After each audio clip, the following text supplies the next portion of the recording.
Now, we've got some glitz and glamour for you. I am joined here in the studio by this year's Miss World, who was crowned at the weekend in Bali. This year's pageant, though, did cause quite a stir in Indonesia because of protests from conservative Muslim groups who complained that the competition was immoral and pornographic. Well, before we speak to Miss World 2013, let's take a look at that winning moment. The winner of Miss World 2013 is...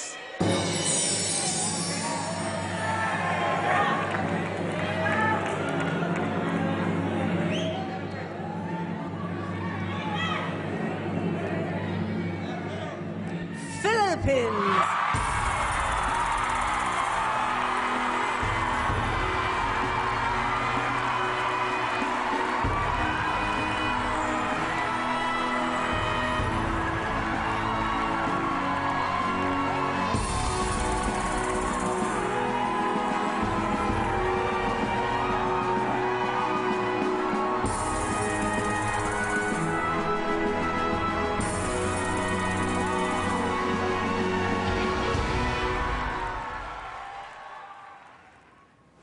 Well, I am joined here in the studio by Miss Philippines, Megan Young, crowned, as you can see, the new Miss World.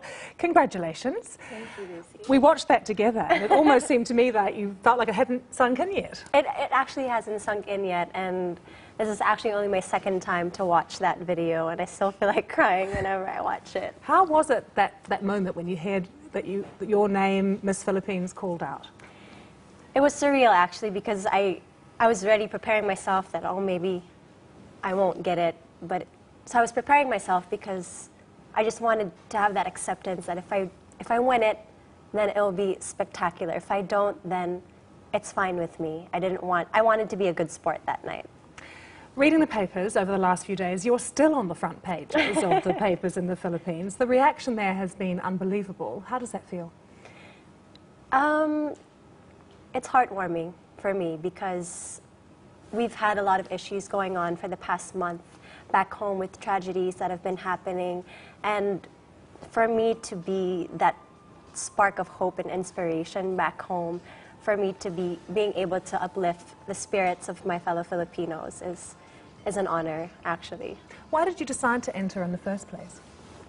Well, it's funny because I always tell people, and I told this to the judges at our closed-door interview, that I did think of pageants as very superficial. That's one of the reasons why I didn't join before, even though people had constantly been telling me, Megan, you should join, you should join. But I didn't see any essence in me joining that. What would I get out of it? What would be my purpose in it? And I stumbled upon Miss World because I have been hearing about it for a time. And the fact that its main focus is charities, which is the beauty with a purpose, really hit me, because then I knew that maybe that was what I wanted, and it wasn't about the glitz and the glamour at all. It was more about how you were as a person. Because some people question the place of Miss World now in the modern world that we live in. Do you think it is still relevant? I think it is. I think it is still relevant. No matter where you go, no matter what time you are in the world, people always need help. They constantly need help, and that is what the purpose of Miss World is. It's to reach out to people, to reach out to the less privileged. And my goal this year is to not only do that, but to let people know what they can do to help as well. So how do you take criticisms from those like the hardline Muslims in Indonesia, which meant that it was moved to Bali, the competition this year, to those that say, look, this is just a competition, as always, that objectifies women and holds up beauty and youth as being the most important things? Well, first of all, you can't please anyone. That's one fact that we probably know in this day and age. And that's my goal this year. My goal this year is to prove to people what Miss World does, what is its purpose. And that is, like I said earlier, it's about helping other people and reaching out. And yet you have to be fair, you have to be young and beautiful to be Miss World and help other people. Well, that is beauty with a crucial purpose. to the whole thing, beauty with a purpose. Beauty okay. with a purpose, yes. In the Philippines in particular, there are big issues facing women there. You know, Yes. everything from extreme poverty to lack of access to contraception to the Filipino women who work overseas and are abused. I mean, do you feel that there are particularly things that you can do in the Philippines to help?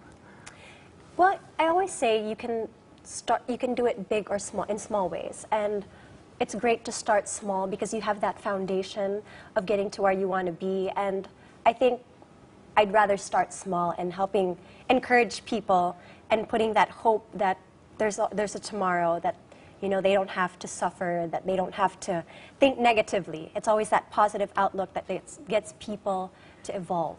You're going to be part of our 100 Women series that we're having here on BBC World News soon. And I have to say, one of the statistics that's come out of that is actually that the Philippines is one of the countries in the world where men and women are most equal, which I was not so surprised about, but it was a good statistic.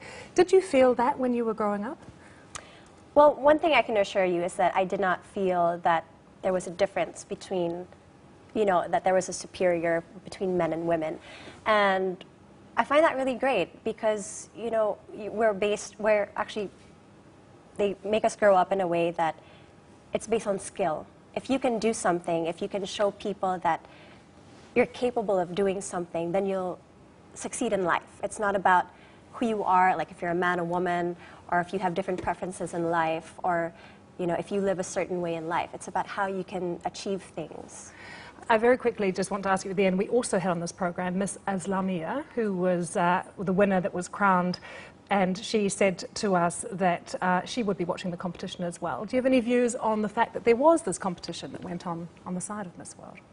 Yes, I had heard about that, and I think it's a very respectable competition because they show how they are as an Islamic, in their Islam society, and how they can show their ways. I heard that they read the Quran.